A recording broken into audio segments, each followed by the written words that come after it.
Calling all scientists! Participate in our citizen science program by collecting samples from your local waterways. Through this water quality monitoring program, you'll learn all about what's in your water. First, contact the friendly staff at the Water Quality Lab to get your kits from the aquarium. Next, pick your sampling location. You could sample the pond at the park where you walk your dog, your favorite fishing hole, a stream running through your backyard. The choice is yours.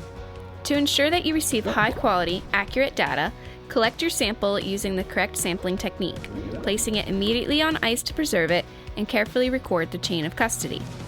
Once you're finished, bring your samples back to the aquarium, giving them to the lab staff. This is where all your hard work ends. Our lab technicians will test your sample for all kinds of cool things, like fecal indicator bacteria, and run a whole suite of chemical analyses, including pH, alkalinity, salinity, ammonia, nitrite, nitrate, and orthophosphate. You will receive results within 48 hours, and then you can brag to all your friends about the awesome work you're doing to help the aquarium and the Virginia Department of Environmental Quality keep our local waters clean and healthy.